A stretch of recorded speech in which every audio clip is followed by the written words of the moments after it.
Washington State's beautiful Hood Canal is in trouble. Low oxygen levels are threatening life in the canal, and scientists are digging deep to find out what humans have done to cause the problem and what they can do to solve it. We'll learn more during this stop on the Pacific Northwest Technology Tour.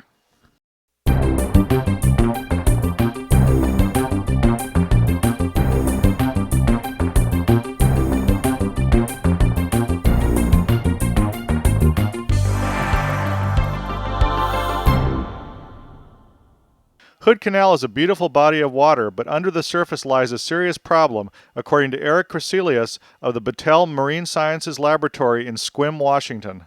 Several years ago, some fish kills occurred in southern Hood Canal, and this alerted NOAA and the public that there was a problem with low oxygen.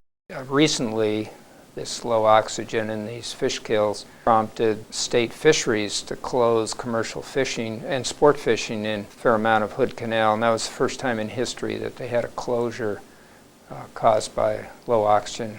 Hood Canal is a fjord, and its unique shape makes the problem of low oxygen more severe.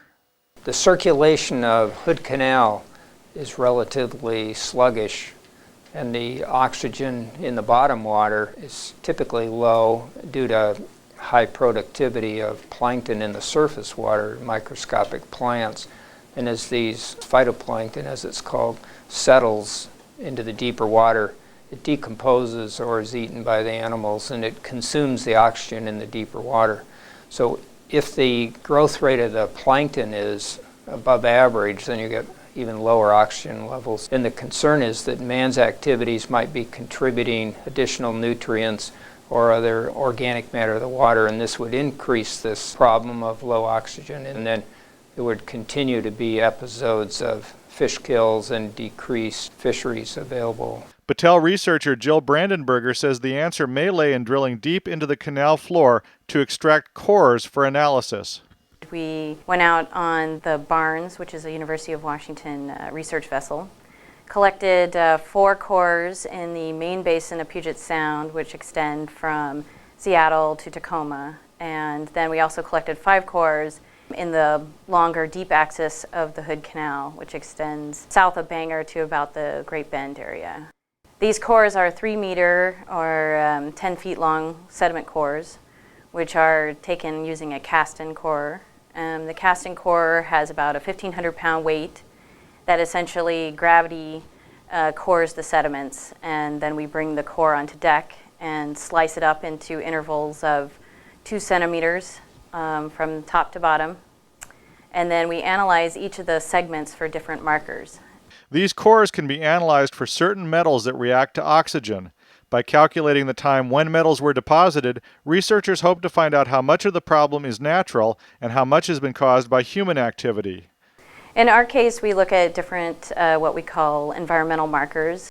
One example would be the enrichment of certain metals under conditions where the oxygen declines to what we call hypoxic, which is less than 2 milligrams per liter, or anoxic, which is no oxygen or limited oxygen. Here at the Marine Science Laboratory, we're working on dating the segments of each of the cores so you can assign approximate age of deposition and get an idea of when these sediments were deposited.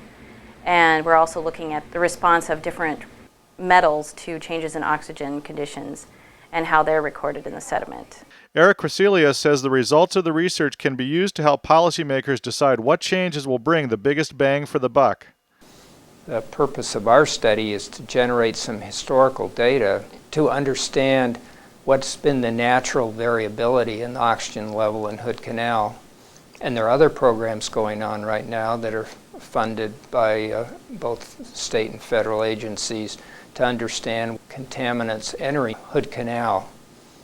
And from looking at the studies of what is now entering the system and historically what's accumulated in the sediments, that information may allow policymakers to decide what action should be taken to improve the water quality in Hood Canal.